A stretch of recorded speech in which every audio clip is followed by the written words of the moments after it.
You are now listening to the Bayshore Community Church podcast. Our mission is to connect to God, connect to people, and to serve the community. Thank you for joining us today, and wherever you are listening, we hope that this message inspires you, encourages you, and transforms you.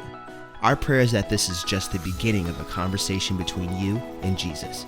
Enjoy the message. Well, what's up, Bayshore? How are you guys doing this morning? It is so good to see you guys, and we're so thankful that you chose to make Bayshore a part of your weekend. My name is Cotter, if we haven't met before, and I am the Next Steps pastor at our Rehoboth campus. So one of the really cool things about Bayshore is that we're one church, but we've got 4 locations. So we've got our Millsboro campus. You guys are the original campus. You guys are holding it down for us. Then we've got Rehoboth and Fenwick, and then our online campus. And I get to hang out at our Rehoboth campus most weeks. But it's a real blessing to be hanging out with you guys this morning. And something cool is I actually grew up here at our Millsboro campus, and I would sit right over here, like 4 or 5 rows back on the left side every single Sunday growing up. So it's cool to be back here hanging out with you guys. And this morning, we are going to be looking at a man in the Bible named Joseph. Now, in the Bible, there's a few important guys with that same name, Joseph, but the one we're going to look at today is from the book of Genesis. And I think of him the way that I remember which one this is. He's Colorful Coat Joseph. That's what I think of. I think my Sunday school teachers would be pretty proud of me remembering him that way. But this guy, Joseph, he went through some crazy things in his life. So Joseph's father, he loved Joseph more than all of his other brothers, which created some tension in their relationship. And this wasn't one of those situations where his brothers just thought that Joseph was the favorite. He was literally the favorite. Like, their dad made him a coat to say, hey, this is my favorite son. You guys are not as awesome as this son. And so Joseph, he had some tension in his relationship with his brothers. And so one day they got kind of jealous of him, and they decided to throw him into a pit, which is a strange thing to do to somebody that you don't like. But that's what they did. They threw him in this pit, and then after a few minutes, they kind of felt bad, and so they pulled him out, they rescued him out of the pit, and then they decided to sell him to some random merchants that were going by. So his brothers were just not a big fan of Joseph, and so they sold him to these random merchants, and then they went home. They took his colorful robe, and they went to their dad and made it sound like he'd been eaten by wild animals. But Joseph wasn't eaten by wild animals. He was still alive, and so these random merchants that he was sold to, they ended up taking him to Egypt. And so Joseph landed in Egypt, and he had some crazy trials there. He was accused of some things. He found himself in jail.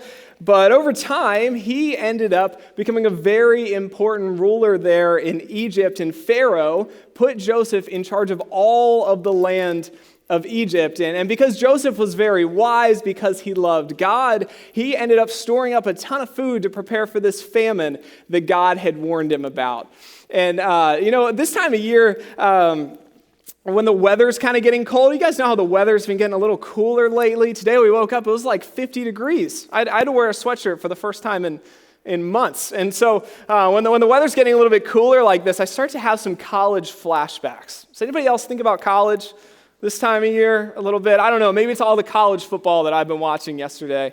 But I started to have some college flashbacks, and my wife Emily and I, we live in Salisbury, and so we both did our undergrad over at Salisbury University, and so we're always driving past the college, and this time of year, all of the college kids are back in town. We kind of get a break in the summer, and it's kind of empty around there, but this time of year, all the college kids come back, and I'm convinced that all that they do all day long is just go to Chipotle and just hang out there all day long. And so I was over at Chipotle the other night, and I was getting a burrito. I waited in line for like 3 hours, and I finally got my burrito. And so I was driving back home after getting my burrito, and I went past Salisbury University, and I looked over and saw their gym, and that reminded me of this PE class that I took back when I was in school there.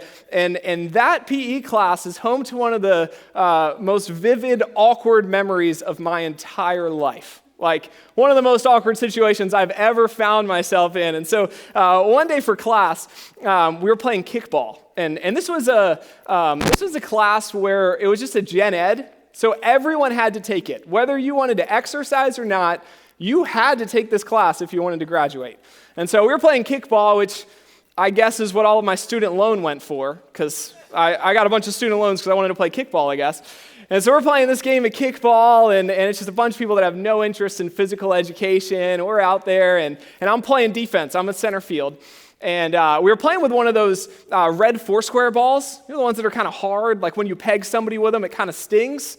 That's the best way to play kickball. So we're playing with this ball, and in kickball, there's two ways to get people out. You know, you can do it the boring baseball way, where you just throw it to the base before they get there, or you can do it the awesome way, where you just hit somebody with the ball. And so that was always my goal when we were playing kickball. And so I'm out in center field on defense, and this girl comes up to kick, and she had no interest in this class. She did not care about it at all, but she had the best kick of anyone the entire day.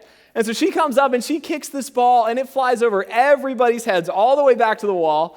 And so I'm like sprinting back to get this ball as fast as I can. And something you guys should know about me is I'm very competitive. So we're playing a meaningless game of kickball, but I really, really wanted to win this game of kickball. And so this ball is flying over my head, and I'm just sprinting back forward as fast as I can. And as I'm getting close to it, I kind of peek over my shoulder to see where this girl was, and she had rounded first base. She was getting close to second. It was going to be tight. And so I just kind of peeked over. I reached down, grabbed the ball, and just launched it as hard as I could. And guys, I got a picture of this. One of my friends took a picture. We can put it up on the screen. That's it. Right, the hair and everything. That was me right there. And so I just launched this ball. I was probably like 30 yards away. And I just launched it as hard as I could. She's almost to second base. It hits her right in the knee. I got her. She was out. I was so pumped. I was on cloud nine. I was like, I am the greatest kickball thrower in the history of the universe. And I felt so good about myself. And then I saw her on the ground crying. And I did not feel as good about myself when I saw that. So she was on the ground crying. I had hit her in the side of the knee. She had a dodgeball-sized bruise. Her knee was turning purple. She's on the ground crying. And I went from feeling so awesome about myself to just feeling like a total clown for taking this girl's knee out in a meaningless game of kickball. And it was so awkward. I don't think she talked to me for the rest of the semester. She showed up to class a couple days later with crutches. It was so bad. So everybody was just looking at me like the guy that took kickball way too seriously. And it was just an awkward rest of the semester in that gym class. And I tell that story because Joseph, he was heading for a really awkward situation in his life as well. And we got a verse that we'll put up on the screen, and we'll have everything on the screens this morning. But if you guys need a Bible, we've got free Bibles right over here. Please grab one before you leave, but you can follow along on the screen as well. So this is Genesis chapter 41, starting in verse 57. And it says, "And all the world came to Egypt to buy grain from Joseph because the famine was severe everywhere." So the world was in the middle of this crazy famine, and it says here that all of the world came to Egypt to buy grain from Joseph. Now, all of the world, that included Joseph's brothers. You know, the ones who threw him in the pit and then sold him into slavery to some random merchants? Those same guys were affected by this famine, and they had to go to Egypt to get grain from Joseph. Now, talk about an awkward situation. So they go to Egypt to get this grain, and then they see Joseph, and he recognizes them. And for Joseph, this is just a crazy situation. You know, he had come so far in the years since they threw him in the pit and they abandoned him. But what they did to him, it was something he never would have been able to forget. Their jealousy, their decision to try to kill him, that really forever changed his life. After that day, he never got to go home to his family. He never got to go home to see his dad. And that had to be just a painful, painful memory for him. So his brothers come in, and he sees them, and he recognizes them, but this time he's in the power position. You know, he holds the keys to the only food in the whole region, and their lives were now in his hands. And so today, there are three things I think we can learn from the story of how Joseph handled this situation. Three lessons about how he treated his brothers that I believe will change the way that we react when someone hurts us. So we're going to hop into this first section, and this is starting in Genesis chapter 45. We're going to start with verse 4. So Genesis 45, verse 4, and it says, "Then Joseph said to his brothers, 'Come close to me.' When they had done so, he said, I am your brother Joseph, the one you sold into Egypt. And now do not be distressed, and do not be angry with yourselves for selling me here, because it was to save lives that God sent me ahead of you. But God sent me ahead of you to preserve for you a remnant on earth and to save your lives by a great deliverance. So then it was not you who sent me here, but God. He made me father to Pharaoh, lord of his entire household, and ruler of all Egypt. Now what a crazy moment. Joseph's brothers come in, he recognizes them, but they didn't know who he was at first. And Joseph, he had to tell them who he was for them to recognize him. And the Bible tells us that when he told them who he was, they were so terrified that they couldn't even answer him. Can you imagine that fear that had to be going through his brothers' minds at this point? Like their lives were in the hands of someone who they had tried to kill, someone who they had abandoned. I can't even imagine what they were thinking. But what's so cool is Joseph, he wasn't looking for revenge. He could have yelled at them for all the ways that they hurt him and the pain that they caused him, but instead he told them to not be distressed.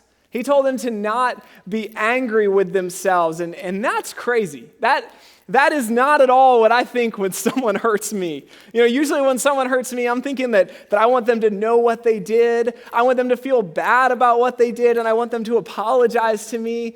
But Joseph, he didn't care about any of that. He wasn't focused on himself in this situation. He was only focused on God's purpose for what had happened. And so he looked beyond his hurt and to see God's plan. And that's our first lesson this morning. It's that Joseph looked beyond his hurt to God's purpose. Joseph looked beyond his hurt to see God's purpose. And we'll put verse 5 back up on the screen. Look at this. He says, and now do not be distressed. Do not be angry with yourselves for selling me here, because it was to save lives that God sent me ahead of you. And now verses 7 and 8, they say, but God sent me ahead of you to preserve for you a remnant on earth and to save your lives by a great deliverance. So then it was not you who sent me here, but God. So 3 times here, Joseph points to God's plan. 3 times here, Joseph said, God sent me. 3 times he was focused on God's plan, and not one single time did he point a finger at his brothers and blame them for his situation. Now what do we take away from that for our lives? Well, look, let's start here. How many of you guys have ever been hurt by someone? Everyone, right? How many of you guys have ever been wronged by someone? All of us, right? And when we're hurt, whether it's someone betraying us or someone breaking our trust, whatever it is, our minds usually go to how we're affected and how we've been hurt, the wrong that's been done to us. We think about how we're angry and we're disappointed, and instead of staying there, instead of staying focused on our hurt and on our pain, we can look beyond that to see how God is working in our situation. We sang that song Waymaker a few minutes ago, and some of my favorite words from that song are when it says, even when I don't see it, you're working. Even when I don't feel it, you're working. You never stop working. And look, God is not just working in your life when things are going well. He is not just working in your life when things are going well. He's also working in your life in the middle of your pain and in the middle of your hurt. So when we experience betrayal and when we're hurt, we can look to God because we can see that He's still working in our lives. And God promises to take care of us when things are going well, but He also promises to care for us when we're struggling, when we're in pain, and when life is challenging. You think about Joseph, and God was working in his life when he was in the pit. God was working in his life when he was sold into slavery, when he was in a jail in Egypt. In Joseph's worst moments, God was still working for him. He was still orchestrating his plan behind the scenes, even if Joseph couldn't see it at the time. Joseph, he didn't know that the pit was a part of God's plan. He didn't know that being sold into slavery was a part of God's plan, or being betrayed by his brothers was a part of God's plan, but all of it was. And in all of those situations, God was still working. And I think the most amazing thing that Joseph says in this entire section of the Bible comes from the chapter 50 of Genesis. It's Genesis 50, verse 20. And we'll put this up. This is Joseph talking to his brothers. And look what he says. He says, "You planned evil against me. God planned it for good." His brothers planned evil against him, but God planned it for good. Even in this crazy betrayal where his brothers tried to kill him, Joseph could still see that God was working in his life. And look, God is always working in our lives as well. He's working in your life when things are going well, and he's also working in your life in your low points, and in your pain, and in your hurt. And look, if you leave here today with one thing, this is what I want you to remember. Remember that God loves you. Because the people around you, they may hurt you, they may abandon you, but God never will. God's love for you is constant, and God's love for you is eternal. And look, it's so hard to experience rejection and hurt from the people around us, but that's not a reflection of how God feels about us. So when people hurt you, remember that God's still working in that situation to bring about good. And it may be hard to see, it may be hard to feel, but we can trust that God is always working in our lives. And in the Bible, there's this really cool verse from the book of Romans. Romans 8, verse 28. It says, "All things work together for good to those who love God." So if you love Jesus, you can hold on to this promise that God is working everything in your life for good. And I love that because it's so hard sometimes when we're going through challenges to find something positive to hold on to find some hope. But knowing that God has a plan, knowing that God has a purpose for whatever we're going through, no matter how painful it is, that's so encouraging. Knowing that God is in control, there is so much hope in that. And that's why we can look beyond our hurt to see God's purpose, because he promises to always be working in our lives. Now let's hop back into this story, and I want to jump forward a little bit. So at this time, Joseph had been reunited with his father, Jacob. His father and his brothers had moved to Egypt, and they lived there for some time. But after some time had passed, Joseph's father died, and when that happened, his brothers were afraid. They thought that now that their father was dead, that Joseph was going to come after them. They thought that he was only being nice to them because their dad was alive. So let's hop back in here. This is Genesis 50, verse 15. And we'll put this on the screen. It says, "When Joseph's brothers saw that their father was dead, they said, 'What if Joseph holds a grudge against us and pays us back for all the wrongs we did to him?'" Let's jump down to verse 19. It says, "But Joseph said to them, 'Don't be afraid. Am I in the place of God? You intended to harm me, but God intended it for good, to accomplish what is now being done, the saving of many lives. So then don't be afraid. I will provide for you and your children.' And he reassured them and spoke kindly to them." So Joseph's brothers were scared. They thought that he was going to come after them. But Joseph, he said that holding them accountable for the wrong they did to him, that wasn't his responsibility. It wasn't on him to get back at them. And then he took it a step further in verse 21 where he said, "Don't be afraid." He told his brothers to not be afraid. It says that he will provide for them and their children. And then he reassured them and he spoke kindly to them. So Joseph's father dying, his circumstances changing, it didn't change the way that he acted towards his brothers.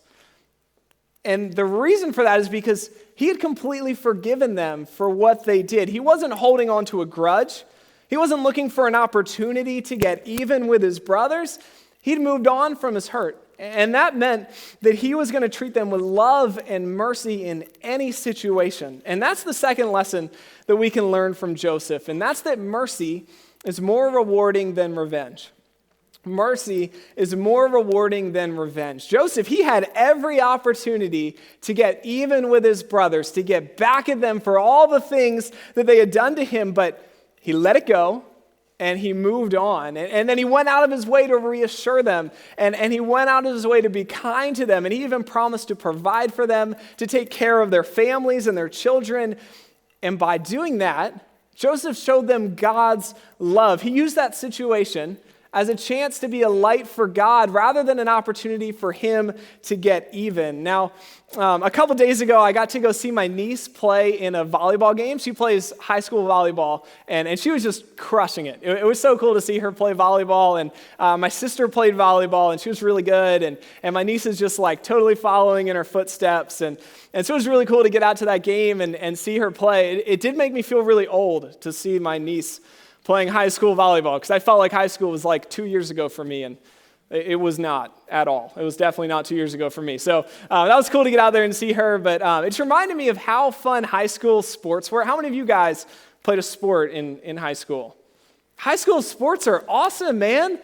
I really believe that's the reason I got good grades and passed high school, was because if you didn't get good grades, you couldn't keep playing sports. And so my motivation to get through my science and math classes was just being able to play soccer and basketball. And so those were the two sports that I played. I love playing soccer. I love playing basketball. And this time of year is when we would start kind of gearing up for basketball. Late October, early November, that's when basketball season would start. And I was a shooting guard on our basketball team. And I got a picture of me from one of our games we can put up here.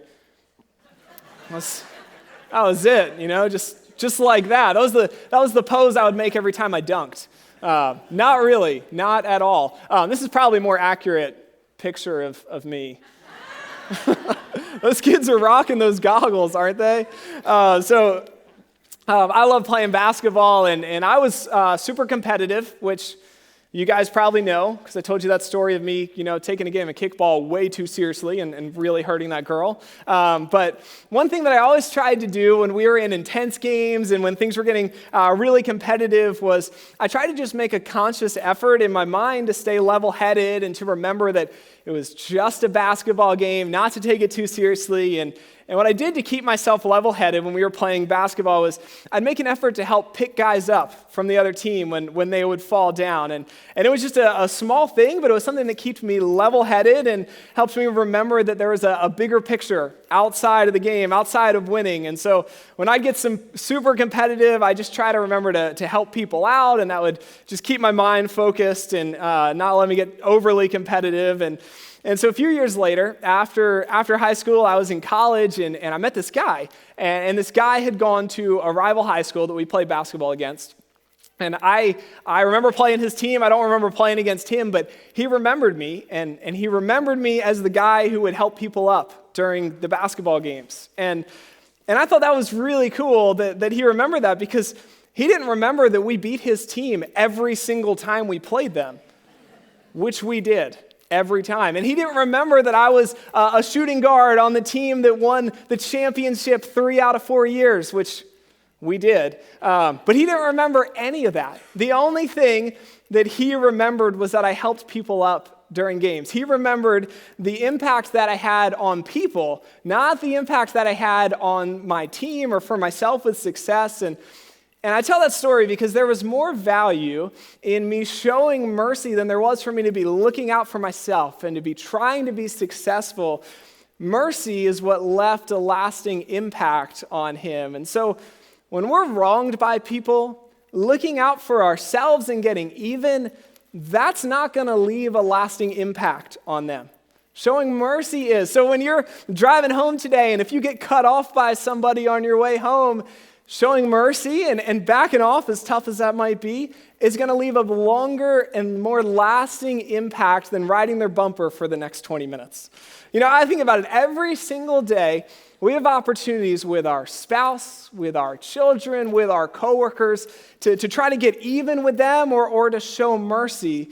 And what's amazing is what we see from Joseph is that our purpose isn't to try to get back at people.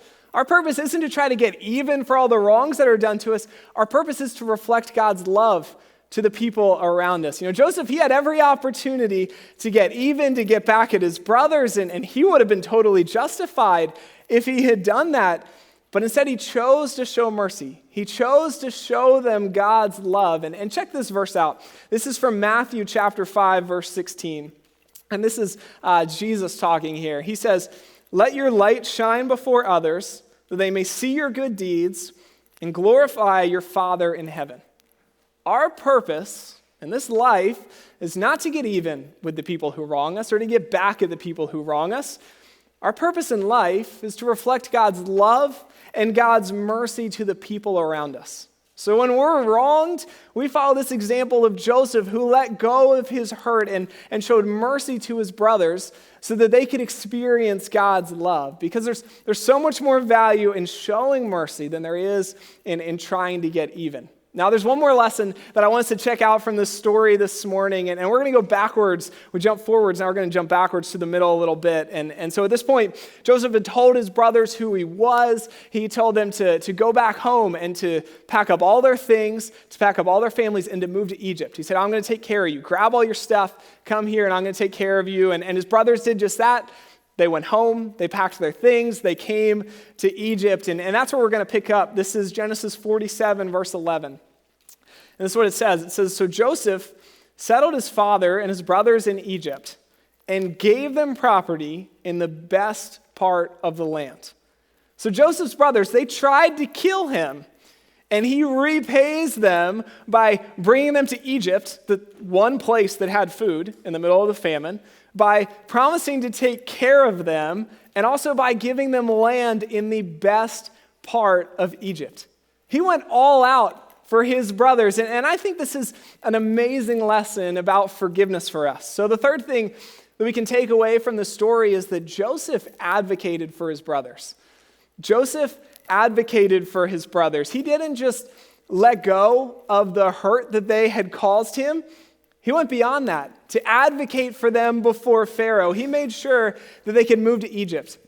He made sure that they would be taken care of with food, that they would have some of the best land and the best property. And here's how I think this impacts us. I think a lot of times when we think about forgiveness, we kind of see it as a reset to being neutral towards someone. You know, when someone wrongs us, we are over here, like we're mad and we're angry and disappointed and hurt. And then when we forgive, we feel like we're just, kind of coming back to the middle with someone. We're letting go of our anger. We're letting go of our hurt. We're not holding anything against them. We're just kind of neutral towards those people. And this is often what I think we see as the finish line. For forgiveness, we think, okay, I'm not angry anymore. I'm not upset anymore. I'm neutral towards them. So we're good. I've forgiven. That's it.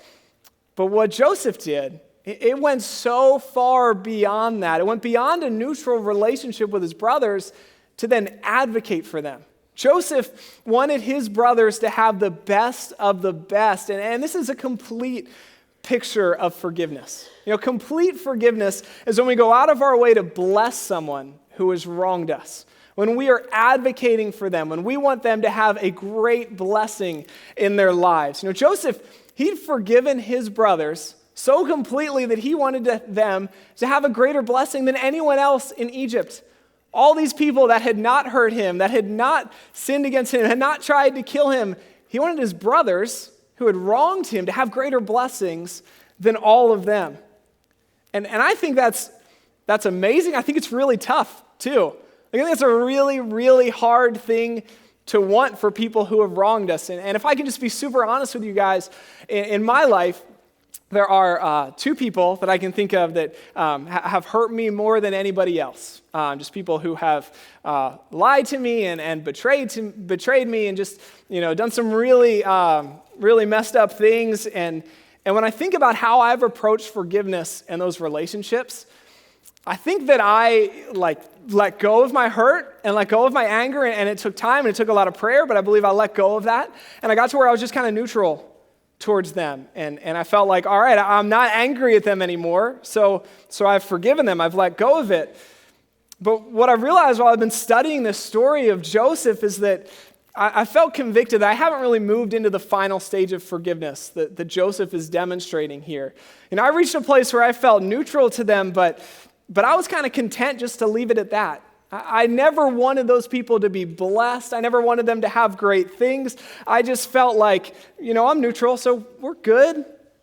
But what Joseph displays here is so much more than that. It's so much more than a neutral relationship. He moved beyond that to advocate for his brothers. And that showed me that I've got more work to do in my life in this area. And so look, I'm praying that God will give me the same love for those people that he has. And I'm also praying that God will help me to show complete forgiveness for them, and that I will desire for them to be blessed, that I will desire for them to have a blessed life. And beyond Joseph's example, what encourages me to show complete forgiveness is what Jesus has done for me. Because look, I've sinned, I have broken God's commands, I've made mistakes, and those mistakes hurt God. That sin is offensive to God. But God's response to what I did, God's response to my sin, it wasn't to punish me. It was to give up his son, to sacrifice his son so that I could have eternal life. Look, when we deserved punishment from God, he chose to show us mercy. He chose to advocate for us. And that's because he loves us and because his forgiveness for us is complete. While we were still sinning, while we were still rejecting God, he chose to advocate for us. He chose to bless us. And that's the ultimate display of love. So we can forgive others because we see this example of Joseph forgiving his brothers, and because we see how Jesus has chosen to forgive us. Joseph's brothers, they certainly didn't deserve his forgiveness. And look, we don't deserve Jesus' forgiveness. But Joseph forgave his brothers, and Jesus forgave us. So we can move beyond our hurt to show love, to show mercy, and to forgive fully. Let's pray. God, I thank you so much for the love that you've shown us, and I thank you for this example of Joseph. I thank you for how he handled this situation with his brothers, where he could look beyond the wrongs that had been done to him, and he could see his brothers with so much love that he would want to reflect your greatness to them. And I pray, God, that this example of Joseph will change our lives. I pray that it'll change the way that we view the people who have hurt us. I pray that we won't see the times when we've been hurt and wronged as a chance for us to get back at people or a chance for us to get even. I pray that we'll see those opportunities as a chance for us to show your mercy to others, to show your love to others. And God, I thank you so much for the forgiveness that you've offered to us through Jesus. And God, I pray for anybody in this room or that's watching online that has not taken that step to accept your forgiveness. And I pray, God, that they would today. I pray that they would know how much you love them and that there's nothing that we can do to separate us from you because of your great, great love for us. I pray, God, that we would reflect that love to all of the people around us so that they can see you and they can know how great you are. I pray this in your name. Amen. Thank you so much for joining us on the Bayshore podcast. I want to encourage you to take this message you just received and allow it to go deep into your soul and let Jesus do the deep work that only he can do. A special thanks to everyone that gives generously to Bayshore. It's because of you that this ministry is possible, creating life change all over the world. You can be a part of spreading the message around the world by going to bayshore.online and clicking Give. For all things Bayshore, visit bayshore.online to find out what your next step may be. You can subscribe right here and share this podcast with your friends and family. Thank you again for listening. God bless you.